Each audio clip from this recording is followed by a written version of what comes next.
자, 우리 책은 이제 쭉 넘어갈 겁니다. 196페이지로 갑니다. 나머지는 지엽적인 내용이에요. 차후에 다 합니다. 걱정 안 하셔도 되고요.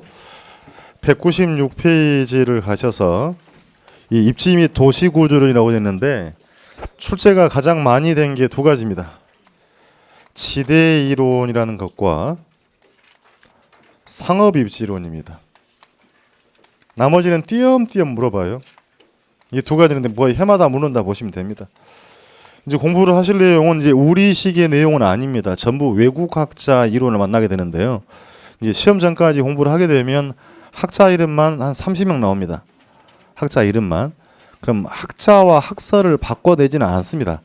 그러니까 학자 이름을 외우셔야 할 이유는 없어요. 그러니까 거기에 대한 부담은 갖지 않았으면 좋겠다 말씀드리도록 할게요. 일단 그럼 지대부터 갑시다. 우리 지대라는 표현은 용어는 정리했죠. 예, 토지 임대료다. 토지를 빌려 쓰는 사람은 대가를 지불해야 되죠. 빌려주는 사람 받을 권리가 있는 겁니다. 즉 토지 사용 수익에 대한 맨 위에 있어요. 지대는 일정 기간 동안 토지 사용 수익에 대한 대가로 소유자의 소득이다라고 했습니다. 그래서 기간을 명시했으니까 당연히 무슨 개념이다? 유리한 개념이고. 그럼 2번 항목에는 지가라고 되어 있죠. 토지 가격이다. 그러니까 토지 가격이니까 얘는 가격은 일정한 시점을 명시하니까 뭐라고 쓴다? 저량 개념이다. 그 아래 내용들은 지금 안 할 겁니다. 차후에 할 것이고 동그라미 2번으로 내려가시게 되면 지대 결정 이론이 나오죠. 여기서 공부를 해야 할 사항이에요. 그래서 리카도 이론에는 별표하겠습니다. 출제비 좀 높습니다. 6년 내 4번은 물어봤으니까요. 자, 리카도라는 학자의 차액 지대설부터 공부를 하겠습니다. 일단 차액 앞에는 한계지라는 말이 빠져 있습니다.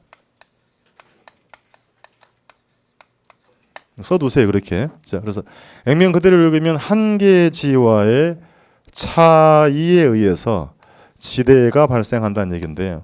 이게 농경지론입니다. 그럼 이제 한계지가 뭔지 정의를 해야 될 거니까요. 자, 작물을 토지에 경작을 해서 토지의 생산성이 생기고 그 토지에 비옥도가 있으면 이런 토지에는 지대가 발생한다라고 정의를 합니다. 이 토지를 리카도는 우등지라고 합니다. 복잡하면 이렇게 보면 됩니다. 비옥도가 있는 토지는 뭐라고 한다? 우등지다. 그럼 작물을 경작하지 못해서 비옥도도 없고 지대도 발생하지 않은 토지는 열등지 혹은 최열등지라고 쓰기도 하고 이것을 한계지라고 합니다. 그러니까 무식하게 쓰면 비옥도가 제로인 토지를 뭐라고 한다? 한계지. 자, 그럼 한계지만 아니면 조금이라도 경작에서 비옥도가 생기면 뭐가 발생한다? 지대가 발생. 일단 기본 표현은 볼게요. 생산성의 차이에 따른 비옥도가 무엇을 결정한다?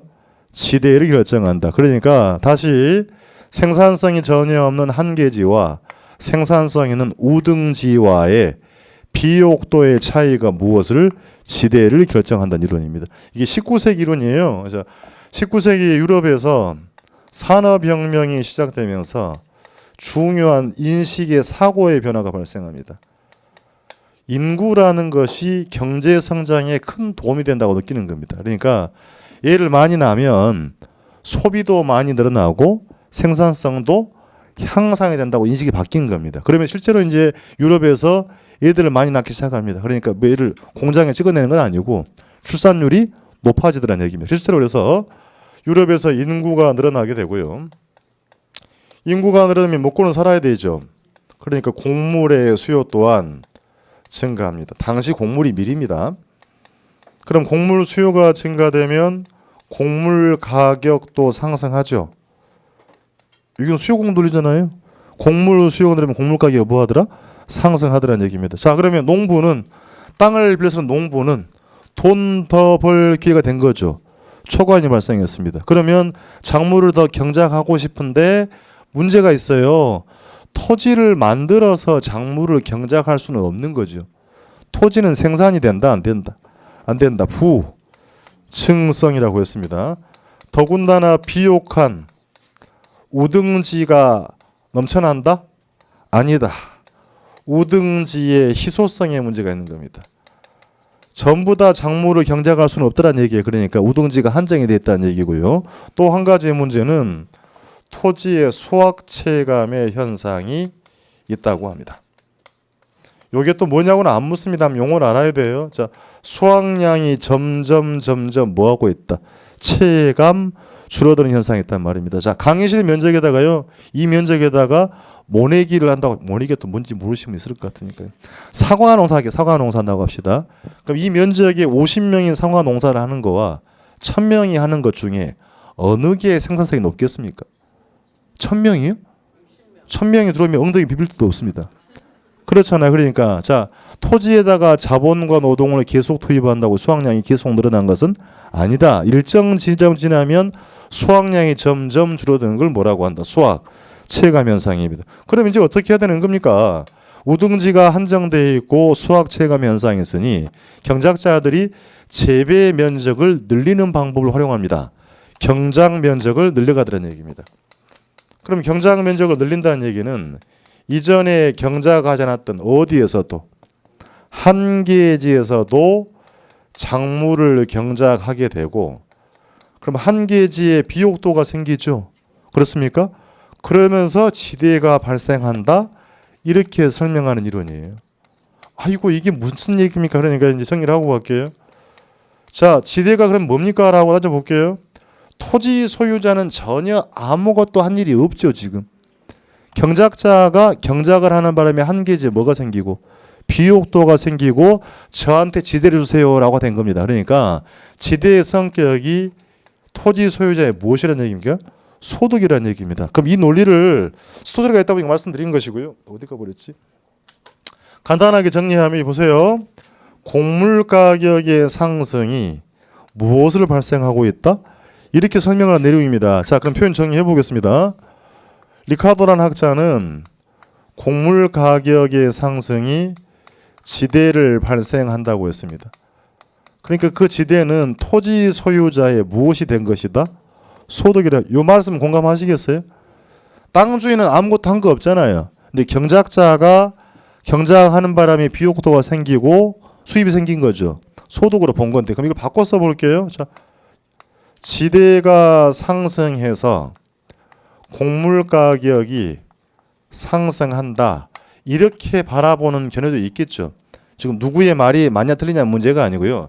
견해의 차이가 있단 말입니다. 자, 그러면 지대가 상승해서 임대료가 상승해서 곡물 가격이 상승했다는 것은 지대라는 게 곡물 가격에 영향을 주는 비용이 돼버린 거죠. 그렇습니까?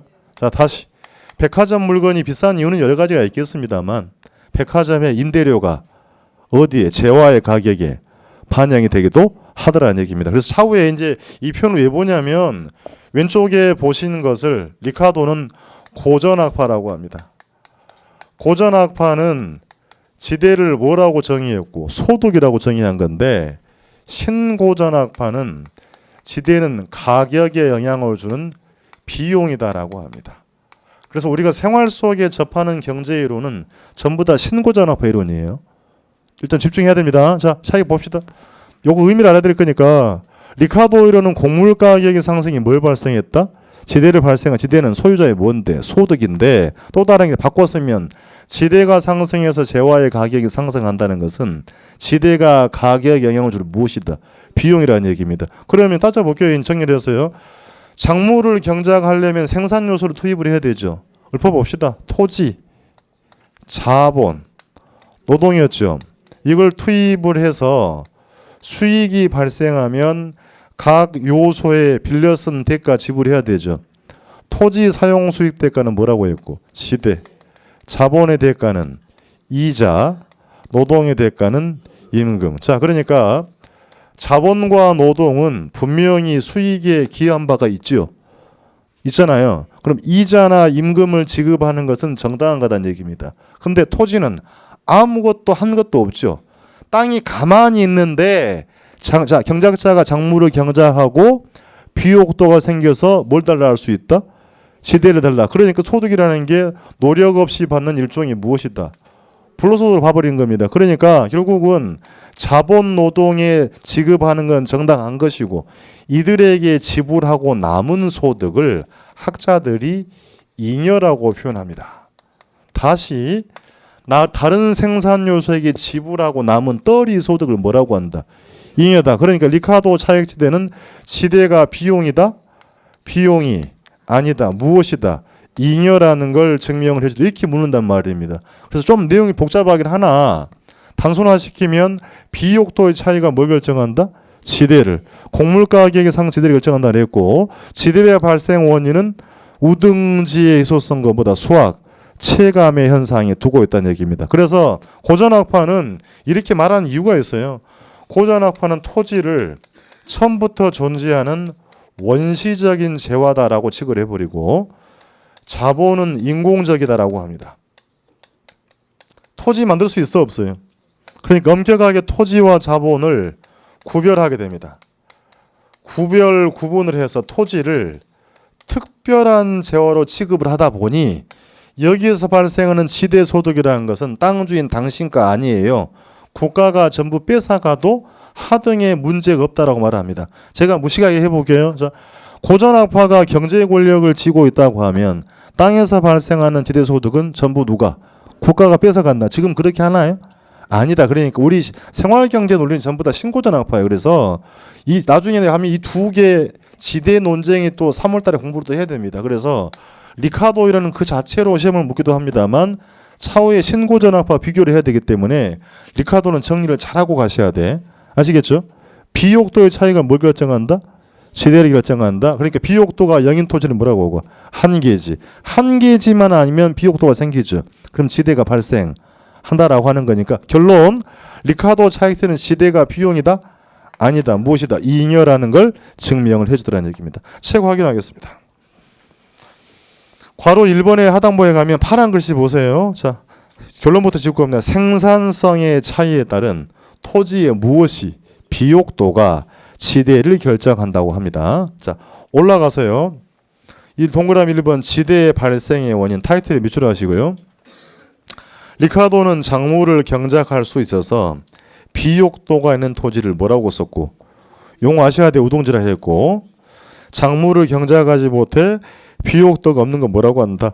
열등지 혹은 한계지라고 합니다. 지대 발생 원인 두 가지. 다음 줄에 하나는 비옥한 토지가 한정되어 있대. 이 뭐죠? 우등지의 희소성. 동그라미 치시고요. 중요한 얘기입니다. 끊고 토지에는 또 뭐가 있다? 수학, 체감의 법칙이 있다. 시험에 이미 나왔습니다. 오른쪽에 수학 체감 법칙 되어 있죠. 거기는 한번 읽어두세요. 동그라미 기억갑니다. 유럽에서 산업혁명이 시작되면서 얘기를 많이 안 다랬잖아요. 인구의 증가가 있습니다. 자, 세 번째 줄 가보세요. 기억의 세 번째 줄. 인구가 증가함으로써 곡물 수요가 늘어나니 다음 줄에 곡물 가격도 뭐하더라? 상승하더라. 그러면 경작자가 돈 벌 기회가 된 거죠. 그런데 다음 줄에 니은 초과위험 발생으로 작물을 경작하고 싶은데 토지는 부증성과 수학체감 법칙이 있으니 경작 면적을 뭐하고 있다? 늘리는 방법을 채택하더라는 얘기입니다. 그래서 네 번째 줄에 종전에 경작하지 않았던 어디에서도 한계지도 작물을 경작하죠.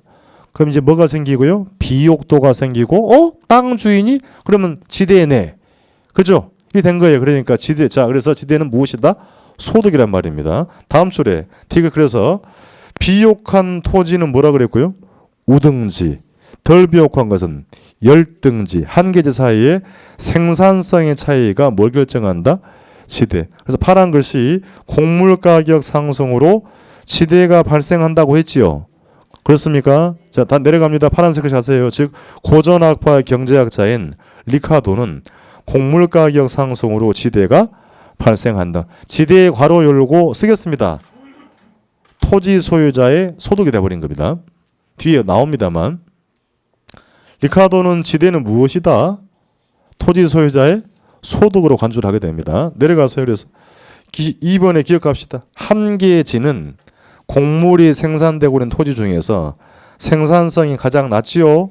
그러면 생산비 동그라미 쳐보세요. 비용이죠. 생산비가 비용이잖아요. 그럼 생산물 가격은 수익이죠. 그러면 수익이 두 개가 일치해버리면 남는 거 있다 없다? 없다. 그러니까 지대가 0인 토지를 뭐라고 한다? 한계지라고 정의했고요. 중복이 됩니다만 네 번째 줄 즉 갑시다. 어떤 토지의 지대는 그 토지의 생산성과 끊고 한계지의 생산성과의 차이란 말이 보입니까? 그래서 차액지대라고 쓰는 거예요. 차에 의해서 결정된다는 것이 차액지대입니다. 내려가서요. 결국 니은의 두 번째 줄. 이렇게 발생한 지대는 소유자 관점에서는 아무런 노력하지 않고 받는 수입이 돼버린 거죠. 그렇습니까? 이렇게 추가적으로 얻는 지대소득은 일종의 무엇이다? 동그라미 칩니다. 그렇게 불로소득이라고 간주를 해버립니다. 그 왜 그렇게 바라봅니까? 디귿. 리카르도를 비롯하는 고전학파 동그라미 치고요. 고전학파는 토지는 원시적 재화라고 규정을 해버립니다. 처음부터 존재하는 건데 거기서 소득이 발생하면 그 소득은 당신 거 아니에요. 국가가 뺏어가도 전혀 문제가 없다라고 합니다. 그래서 중요한 표현입니다. 토지는 특별 인공적 자본이나 노동과는 별개의 것으로 어떻게 했다? 구분 동그라미 치고요. 시험장에 뭐라고 물어봤냐면 구분하지 않았으면 이렇게 물어봤습니다. 구분하였다, 구별하였다, 특별한 재화로 취급을 했다는 얘기입니다. 넘겨보겠습니다. 그렇게 하다 보니 동그라미 리을 고전학파는 토지에서 발생하는 지대 수입은 토지 소유자의 정당한 소득으로 본다 안 본다? 인정하지 않기 때문에 지대를 다른 생산 요소, 자본, 노동 이들에게 대가를 지불하고 나면 무엇이다? 잉여다. 불로소득이라고 간주를 해서 고일과세란 말이 나오죠. 전부 다 국가가 세금 부과해서 뺏어갈 수 있다라고 표현을 한다는 얘기입니다. 자, 내려가서 별표 미음. 리카르도의 차익지대는 지대가 생산물 가격, 곡물 가격에 영향을 주는 비용이다? 아니다. 비용이 아닌 무엇이다? 잉여라는 걸 증명을. 이거 굉장히 중요한 표현입니다. 한동안 안 나왔던 문제입니다. 그러니까 20회 전에는 어쩌다 한 번씩 물어봤는데 20회를 넘어오면 사실상 해마다 묻는 게 있는 게 지도이론이에요. 좀 불편하시더라도요. 공부를 할 수밖에 없습니다. 이게 중개하는데 이거 뭔 관계냐라고 말씀할 수도 있는데요. 출제자들이 지금 비중을 두고 있다는 얘기야. 그래서 보고 가는 거니까 예제보 한번 봅시다. 예제 보고요. 다음에 설명하는 지대를 물어봤죠. 자, 지대가 발생하는 이유는 비옥한 토지 양이 상대적으로 희소하고 줄이면 뭐예요? 우등지의 희소성이고 토지에는 수학 체감의 현상이 있기 때문이다. 답은 이미 나와버렸죠. 두 번째 갑니다. 경작되고 있는 토지 가운데 생산성이 가장 낮은 토지를 뭐라고 했고? 한계지. 그럼 한계지는 지대가 발생하지 않습니다. 세 번째, 어떤 토지의 지대는 그 토지의 생산성과 한계지의 생산성과 차이, 이 표현 때문에 뭐라고 쓴다고요? 차액지대예요. 네 번째 항목은 별표. 지대는 토지 생산물 가격이 구성요인이 되지도 않으며 또한 될 수도 없다. 말을 이제 바꿔 나왔습니다. 마지막 읽은 지문이 뭡니까? 지대는 비용이 아니라는 얘기예요. 그러니까 봅시다. 자, 임대료가 상승해서 가격이 상승하면 지대는 가격의 양을 주는 뭐다? 비용, 구성 요소로 보는 건데 이렇게 보는 학자들은 누구고? 신고전학파고요. 지대를 비용으로 보지 않고 고전학파를 뭘로 봤다? 잉여라고 봤다라는 얘기입니다. 이해가 되시겠어요? 네, 조금 부담스러울 수 있어요. 그러니까 정의를 다 해서 리카르도는 곡물 가격의 상승이 뭘 결정한다? 지대를 발생한다 그랬으니 지대는 토지 소유자의 일종의 무엇이다? 불로소득이다. 다른 요소에게 지불하고 남은 떨이 소득, 잉여라는 걸 증명을 해주더라는 얘기입니다.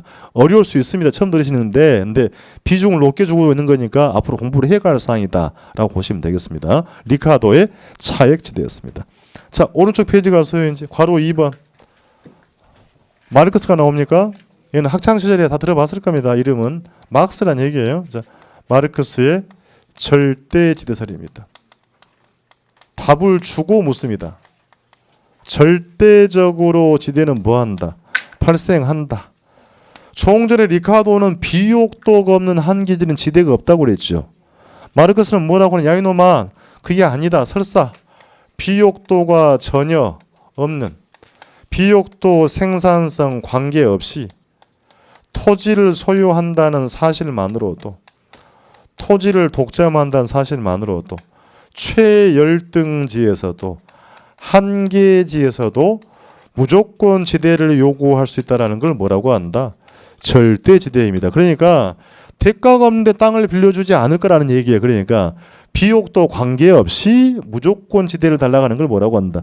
절대지대. 다시 갑니다. 리카도는 한계지대는 지대가 없다 그랬죠. 얘는 한계지더라도 지대를 요구할 수 있다라는 게 절대지대입니다. 용어 조심하고 이제 자, 절대지대설과 독점지대설은 같은 말일까요? 아닙니다. 그래서 시험을 이렇게 추잡스럽게 물어본 적이 있어요. 그러니까 절대지대와 독점지대는 동의어가 아닙니다. 일단 확인하고 갑니다. 1번 마르크스는 비옥도가 전혀 없는 어디에서도 한계지에서도 지대가 존재한다고 보고 왜 그럽니까? 다음 줄에 소유자가 토지를 뭐 한다는 소유 동그라미 치고 토지를 독점 동그라미 치고요. 독점한다는 사실만으로도 절대적으로 지대가 발생한다고 합니다. 동그라미 2번 토지 소유자는 아무리 한계지라 해도 일정한 대가를 지불하지 않는 한 토지 사용을 허락하지 않겠죠. 그러니까 한계에서도 무조건 지대가 존재한다라고 합니다. 3번 가서요. 즉 절대지대에 따르면 지대는 소유자들이 소유권을 가지고 있다는 이유 자체만으로도 요구하는 것이기 때문에 한계지 밖에서도 지대가 없다? 지대가 발생할 수 있다는 게 절대지대입니다. 자주 나와요. 자, 그러면 그 밑에 보시면 박스 안에 독점지대가 되어 있죠. 같은 말 아닙니다. 자, 그래서 참고로 볼게요. 얘는 뭡니까? 라고 하면 자, 여러분이 땅 주인인데요. 경작자가 여러분 토지에서 사과를 경작하고 있답니다. 근데 사과 가격이 급등하면 경작자가 돈 많이 벌었을 거 아니겠어요? 그죠? 그럼 경작자가 초과윤이 발생했다면 이 초과윤에 해당하는 지대를 더 내세요라는 학설을 덕점지대사라고 합니다. 그러니까 시험장에는 요걸 묻는 건 아니니 이걸 따로 공부하지 말고 여러분은 뭘 정의해요? 절대지대를 정의하고 동의어가 아니라는 걸 좀 봐둘 필요가 있다는 얘기입니다. 보고는 갈게요. 박스의 두 번째쯤 갑시다. 당해 토지에서 생산되는 생산물 써볼게요. 생산물이 사과입니다. 예를 들면 생산물에 대한 초과 수요가 발생해서 생산물 가격 즉 사과 가격이 상승하면 땅 주인은 누구에게? 경작자에게 돈 많이 벌었으니까 사과에서 발생하는 독점적 초과에 해당하는 지대를 추가적으로 요구한다는 걸 뭐라고 한다? 독점 지대라고 한다. 그거 중요한 거 아니라 그랬어요. 그러니까 자 봅시다. 오른쪽에 갑시다. 오른쪽 가서 맨 끝에 기출지문 점검하기 있죠. 있나요? 자 문제 봅시다. 독점 대사를 물어봤습니다. 근데 소유 자체를 지대 발생 원인으로 본다 그랬잖아요. 그럼 이건 뭔데? 절대지대예요. 토지를 소유한다는 사실만으로 발생한다 그랬고 다음 줄에 차액지대설로는 설명이 불가능한 최열등지에 대해서도 지대가 발생한다 그랬죠. 지대 발생의 근거를 제시하는 게 뭐다? 절대지대입니다. 그러니까 출제자들이 사실은 굉장히 그 잔머리를 많이 쓴 거예요. 얘기 들으세요. 우리 여러분 공부 이게 이전의 지문인데 그 수험서에는 이것밖에 없어. 절대지대밖에. 그러면 이 내용 독점지대는 대학교에 있는 교재나 나올 내용입니다. 그러니까 이걸 동요로 알고 가시면 틀려버리는 거예요. 그러니까 얘를 묻는 게 아니고 뭘 묻는 건데 절대지대니까 동의어가 아니라는 걸 좀 구분을 하실 필요는 있겠다는 얘기입니다. 아시겠죠? 자, 절대지대였습니다. 두 장을 넘기세요. 이제 넘겨서 203페이지로 갑니다. 하단부에 가시면 괄호 5번은 별표 3개 할게요. 지대론의 제일 중요한 표현입니다. 뭐가 나와요? 튀넨. 튀넨이라는 학자의 위치가 뭘 결정한다? 답을 주고 갑니다. 자, 위치가 지대를 결정한다. 종전의 리카도는 비옥도의 차이가 무엇을 지대를 결정한다. 거기다가 위치가 달라지면 지대 또한 달라진다는 게 위치지대입니다. 이 학자는 철저하게 수송비를 매개체로 해서 지대를 설명합니다. 잊으면 안 됩니다. 뭐 가지고요? 드려야 됩니다. 이 학자 논문입니다. 고립국 이론을 통해서 지대를 설명하고 있는데요. 농경지 읍사입니다. 가운데에 V 있고요. 외곽에서 작물을 경작을 하면 고립이 되어서 외곽으로 경작물을 가져가지 않고 모두 읍 중심으로 수송해 온다고 가정을 합니다. 이걸 뭐라고 한다고요? 고립국이에요. 그러니까 자 다시 작물의 경작은 어디로? 읍으로 가져갑니다. 자 그러면 같은 작물이라 해도 B점보다 A점이 읍 중심에 가깝죠. 그러면 중심으로 가져가는 수송비가 적어지겠지요. 그렇습니까? 그럼 농부의 수익은 어떻게 되겠어요? 기본 표현이에요. 비용이 적어지니까 수송비가 적어진 농부의 수익은 뭐 할 것이다? 커질 것. 이걸 활용하겠다는 얘기입니다. 일단 한 장을 넘겨보세요. 그래서 회색 박스 보시면 지대 수익이라고 되어 있죠. 농부의 순수익을 정의해 보겠습니다. 농부의 순수익이라는 것은 풀었으면 총 수익에서 총 비용을 뺀 것이다. 이렇게 정의해 볼 수 있고요. 다시 그러면 총 수익은 생산물 가격입니다. 매상고 매출액이라는 얘기예요. 자, 그러니까 작물의 생산물 가격이고 비용은 뭐가 있겠어요? 작물의 생산비가 있고 읍으로 가져가는 뭐가 있다? 수송비가 있다. 그럼 마이너스 생산비 빼고 수송비를 뺀 것이 농부의 뭐란 얘기입니까? 수익이에요. 수익. 자, 보겠습니다. 이제 그림 정리할게요. 가운데를 읍이라고 쓰고요. 종축을 농부의 순수익 표기 한번 해볼 겁니다. 횡축을 거리라고 하겠습니다. 자, A점과 B점입니다. 읍에서 2km 지지하면 4km라고 할게요. 같은 작물입니다. 자, 그러면 A가 읍에 가깝죠? 아닌가요? 더 멀잖아요, B가. 그럼 B가 A보다 멀죠? 수송비가 많겠죠? 그럼 농부의 수익은 적어진다. 자, 요거 두 개 무시해버리고요. 수송비가 많아지면 순수익은 뭐하고? 작아지고 수송비가 적으면 수익은 뭐하더라? 커지더란 얘기입니다. 그래서 가령 B점에서요. 농부의 수익이 2만 원이라고 해볼게요. 여기 2만 원이라는 얘기입니다. 그럼 읍 중심으로 들어갑니다. 수송비가 적어지겠죠. 그럼 농부의 수익은 뭐 할 것이다? 많아집니다. 그럼 농부의 수익을 4만 원이라고 해볼게요. 그럼 만나는 점 두 개가 보이고요. 자, 그럼 제가 일일이 표현하지 않았습니다만 각 거리에 해당하는 각 농부의 수익을 점을 찍으면 역시 이 선상에 수많은 점들이 존재하겠죠. 그렇습니까? 이 점들을 쭉 연결해서 그리고 앞으로 이 노란색 선을 한계지대 곡선이라고 표현합니다. 그럼 왜 그렇게 표현할 거냐면 잘 보셔야 됩니다. 여기는 농부의 수익이 얼마입니까? 종축이 순수익 아니에요. 수익이 얼마? 0. 그럼 왜 0입니까? 수송비 부담 때문에 경작하지 못해 수익이 0인 땅을 뭐라고 한다? 한계지. 노란 걸 뭐라 그래요? 한계지대 곡선. 우하향하는 모습이죠. 그냥 읽었어요. 우하향한다. 액면 그대로 읽으면 수송비와 수익은 반비례 관계죠. 그래서 역선형 함수라고 합니다. 또 부담스러우니까요. 우리가 지난주에 수요 함수 공급함 선 적 있죠. 가격과 수요량 무슨 관계? 반비례. 이걸 역선형 함수라고 쓰는 것이고 가격과 공급량은 비례 관계라 그랬죠. 지난주에요. 그건 선형 함수라고 합니다. 그러니까 반비례를 뭐라고 한단 말이에요? 역선형 함수다. 자, 그럼 정리 읽겠습니다. 자, 중심으로 들어감에 따라 농부의 수익은 뭐 한다? 증가하고 있잖아요. 자, 그러면 수익이 지금 얼마라고요?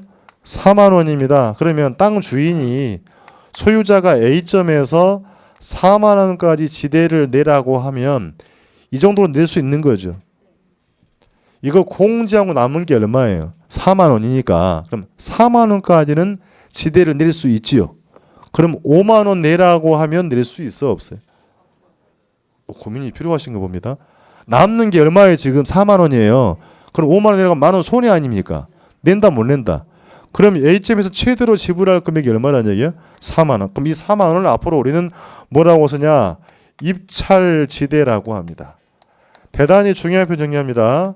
그럼 이게 뭡니까? 라고 하면 단위면적에서 토지 이용자가 지불하고자 하는 지불용이 최소의 최대예요. 최대예요.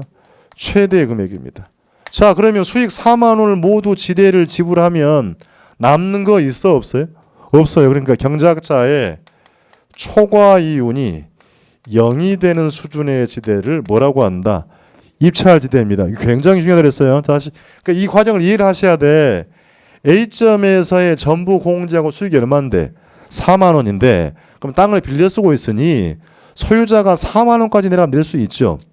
더 내라고 낼 수 있다 없다? 그럼 손해란 말입니다. 그러니까 최대로 지불할 금액을 뭐라고 쓰고 입찰지대 지불용이 최대 금액이고 그거 모두 지대를 지불하면 남는 거 없죠. 초과는 얼마? 0. 그렇다고 하면 자 봅시다. 이 선상 어디에서도 초과에는 존재하지. 읽어볼게요. 외곽으로 나가면 수송비가 뭐하고?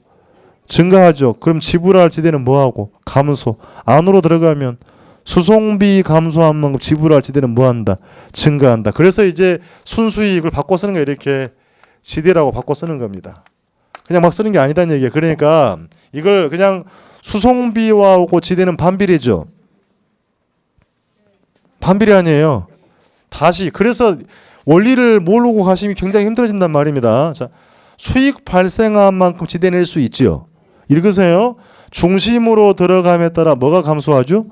수송비가 감소하고 그만큼 지불을 할 수 있는 뭐는 입찰지대는 뭐한다? 증가한다고 읽으시라는 얘기입니다. 그럼 또 반대로 시험 문제 가면 외곽으로 할수록 수송비는 뭐하고? 증가하니 지불할 지대는 뭐하더라? 감소하겠다는 얘기입니다. 그래서 차후에 이게 굉장히 많이 활용이 됩니다. 잘 들으세요. 자, 그러면 작물마다 생산물 가격, 생산비, 수송비가 달라지겠죠. 고추와 사과는 이게 전부 다를 거 아니겠습니까? 그죠? 그럼 다르면 지대 곡선 기울기도 달라지게 됩니다.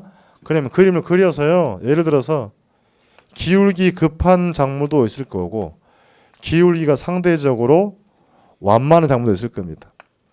이제 읽어내는 게 중요합니다. 자, 행축이 뭐였어요? 거리죠. 그럼 A 작물은 토지 사용량은 적지요.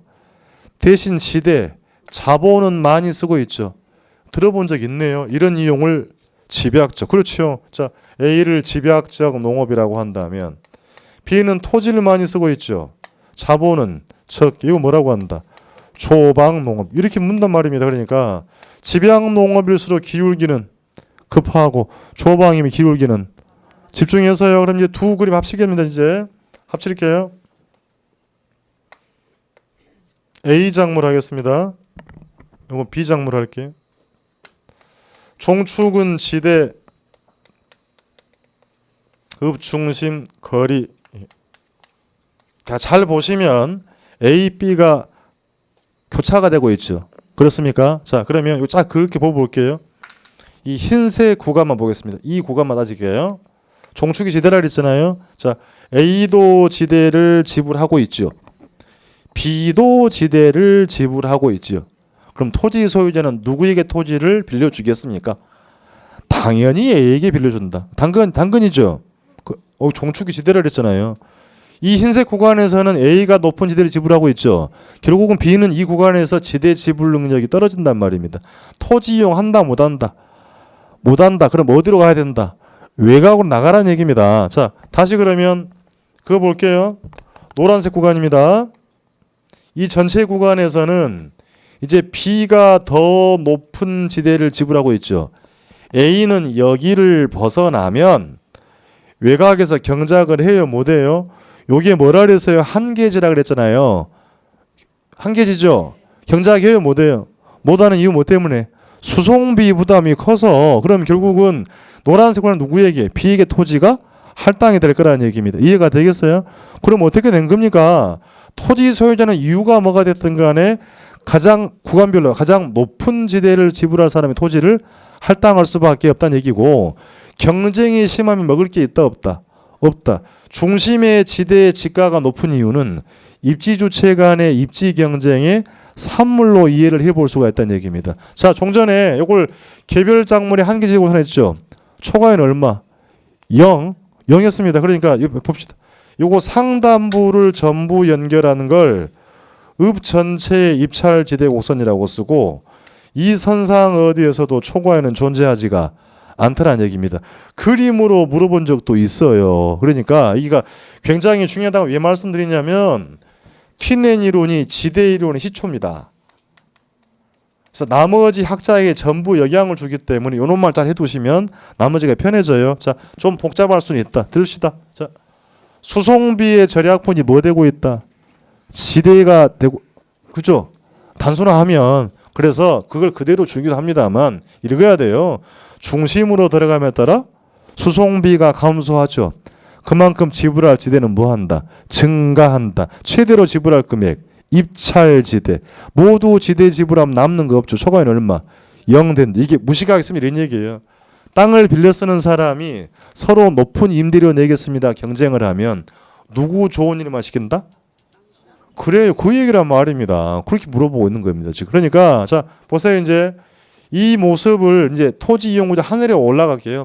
하늘에 올라가서 땅을 한번 바라보면 이때만큼은 A작물이 경작되고요.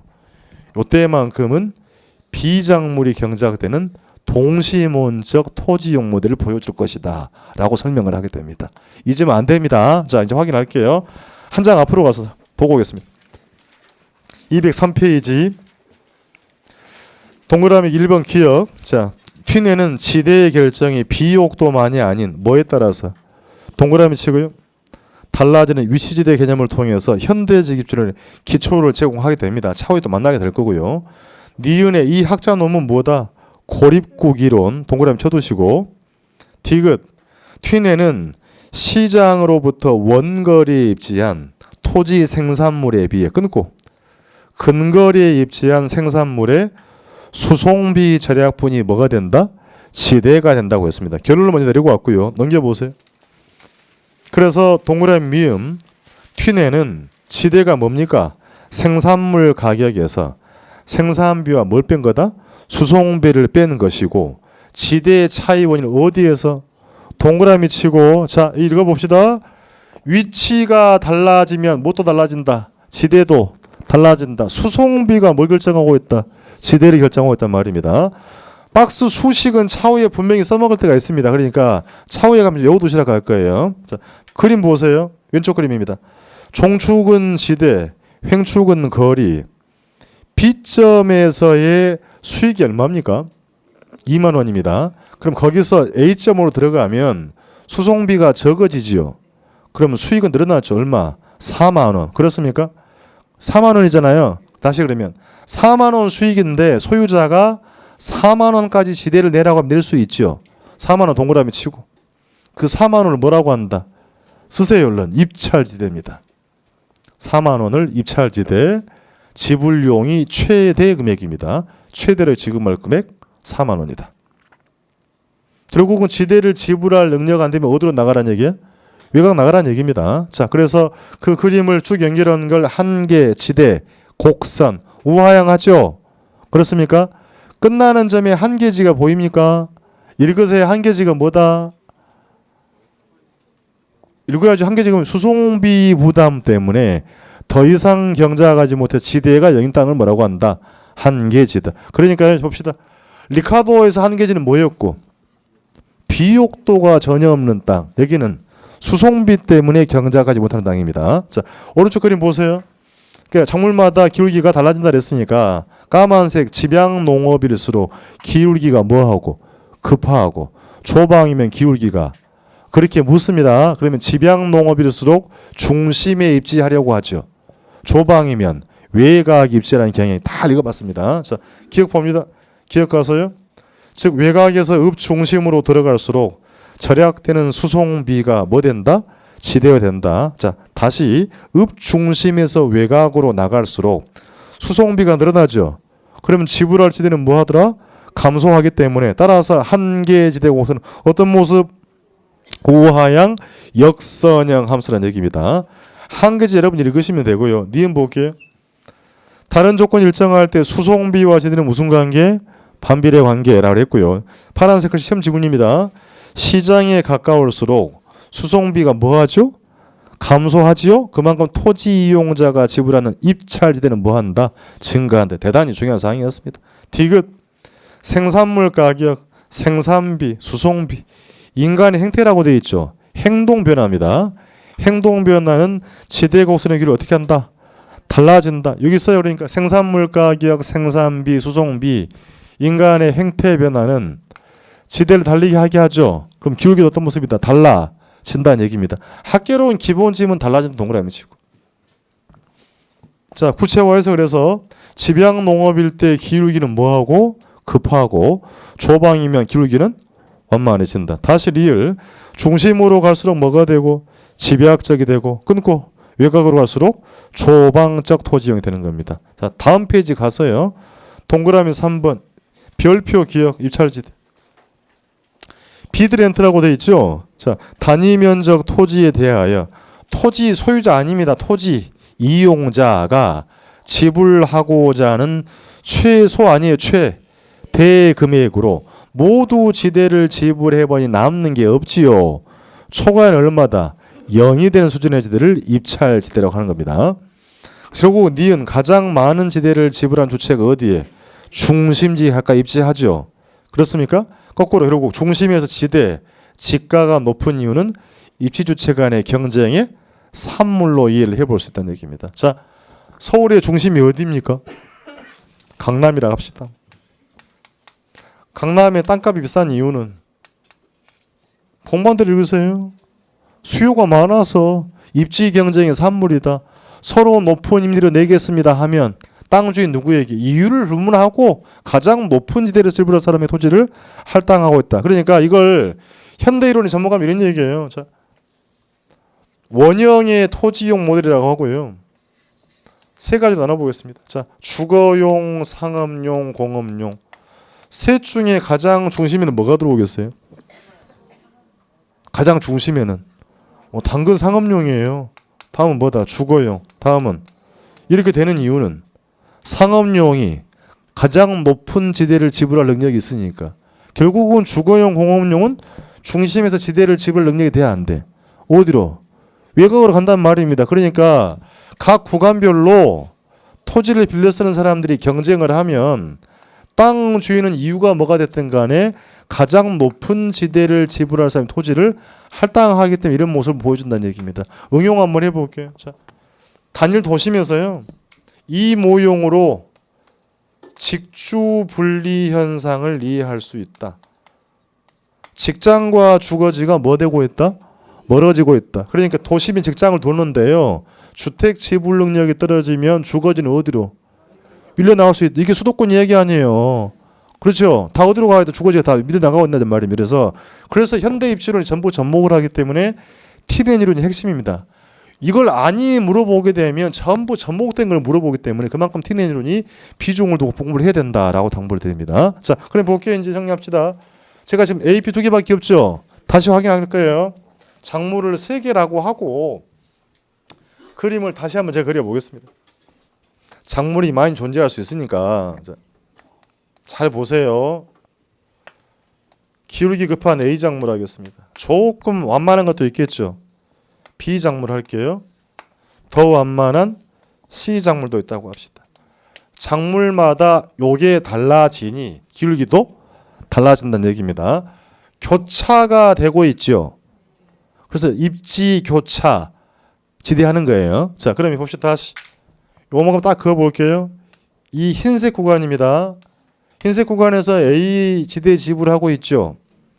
B도 지대 지불하고 있죠. C도 지대는 지불하고 있죠. 가장 높은 지대는 누가? 그럼 토지 소유자 누구에게? A에게 토지 할당한단 말입니다. 벗어납니다. 다음 구간입니다. 노란색 구간입니다. 이제 B가 가장 높은 지대를 지불하고 있죠. A가 그러면 지대 지불 능력이 떨어지는 이유는 뭡니까? 그렇죠. 수송비 부담이 커서 지대 지불 능력이 떨어진단 말입니다. 그럼 땅 주인 누구에게? B에게 토지 할당한다. 마지막 갑니다. 자, 마지막 구간에서는 이제 A는 보여요, 안 보여요? A는 아예 안 보여요. 왜 안 보여요? 수송비 부담이 커서. 그러면 마지막에 누구에게? 토지 할당이 되고 있단 말입니다. 그러니까 다시 이거 상단부를 전부 연결한 걸 도시읍 전체에 뭐라고 하고? 입찰지대 5선이고 이 모습 여기 원점이에요. 원점을 향해서 바라보고 배가 튀어나왔지요. 여기가 원점이라고요. 배가 튀어나왔죠. 튀어나온 걸 오목이라고 합니까? 볼록이라고 합니까? 고민이 필요하시는 건 아닌 건데 배가 오목이라고 하지 않잖아요. 배가 볼록이에요. 그러니까 아래쪽을 향해 볼록한 어떤 모습이다. 우. 이렇게 시험을 물었단 말입니다. 그러니까 입찰지대 곡선은 원점을 향해 바라보고 볼록한 어떤 모습이다. 우. 하양하더라는 얘기입니다. 이 선상 어디에도 초과하는 존재하지 않더라는 얘기입니다. 자, 그래서 다시 이 토지 이용 모습을 하늘로 올라갑시다, 여러분. 하늘로 올라가서요. 땅을 한번 쳐다보자는 얘기예요. 마음을 좀 그렇게 가져보라는 얘기입니다. 그러면 요때만큼은 A 작물이 이용되고 있고 그 다음 구간 노란색 구간은 B 작물이 토지에 이용, 다음은 C 작물이 이용되는 동심원적 구조를 보여줄 거다라고 표현한단 말입니다. 확인하겠습니다. 맨 밑에 그림 보세요. A, B, C 상단부 파란색이 보이죠? 파란색을 전부 연결한 걸 뭐라 그래요? 입찰지대 곡선. 우하향하죠? 그럼 원점을 향해 배가 튀어나왔죠?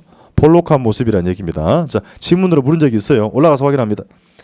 기역님 디귿 보세요. 디귿. 입찰지대 곡선이란 각 구역별로 최대의 지불 능력을 나타내는 각 산업의 지대 곡선을 연결한 선이다 되어 있죠. 그렇게 물어봤고요. 내려갑시다. 미음으로 갑니다. 입찰지대 곡선은 우하향하면서 원점을 향해 어떤 모습이다? 볼록한 형태이다. 자, 내려가서요. 이응 갑시다. 이응. 튀는 그래서 이와 같이 수송비의 절약분에 따른 토지 이용자의 지대 지불 능력을 반영한 6개의 동심원적 토지 이용 모델을 된다고 설명을 합니다. 넘겨보세요. 넘기면 그림이 나옵니다. 그래서 반원 그림이 보입니까? 그러니까 이 모습을 하늘에 가서 보면 그런 모습이란 얘기예요. 그래서 자, 외곽으로 가서 어떤 모습이고 외곽으로 가면 조방적, 안으로 들어올수록 집약적이다. 그렇습니까? 어차피 돼 있잖아요. 자, 그러니까 비교합니다. 1번 작물은 2번 작물보다 자본을 더 많이 사용한다. 오, 그죠? 다시 1번 작물은 2번보다 기울기가 더 급한 편이다. 그렇게 물어볼 수 있다는 생각이 하셔야 돼요. 그러니까 다시 그럼 1번 작물은 6번 구간에서도 경작할 수 있다. 그건 안 된다. 왜? 지대 지불 능력이 떨어지는 거니까. 그래서 6개로 분화가 되고 있다는 모습을 보여주는 겁니다. 아시겠죠? 그 튀낸 이론이 그래서 그만큼 비중이 크기 때문에 제가 공을 많이 들이고 있어요. 그래서 여기를 대충 하시면 안 됩니다. 다음에 가면 다른 이론이 전부 접목이 돼버리는 거니까 튀낸 이론은 잘 정리해서 여러분이 다는 모르더라도 이건 해야 돼. 중심으로 들어감에 따라 수송비가 절약되죠. 그만큼 지불할 입찰지대는 뭐한다? 증가한다. 수익만큼 지대로 지불할 수 있죠. 전부 다 지불하면 남는 거 없다. 초과는 얼마? 0 된다. 그래서 중심의 지대의 지가가 높은 이유는 입지주체 간의 경쟁의 산물이다. 그죠? 토지 소유자는 이유가 뭐가 됐든 당신이 장사를 잘하든 비용을 줄이든 높은 수익을 낼 수 있다라고 한다면 토지가 할당이 되기 때문에 이러한 모습의 토지 이용 모습을 보여줄 거다라는 표현입니다. 아시겠죠? 읽어볼게요. 강남의 중심에 상업용이 입지하는 이유는 뭐 때문이라고요? 가장 지대 지불 능력이 높기 때문이라는 얘기입니다. 그러니까 높은 지대를 지불할 능력이 안 되면 어디로? 외곽으로 갈 수밖에 없다는 표현이었습니다. 자, 거기까지가 튀는 이론이었습니다. 쉬었다 갈 겁니다.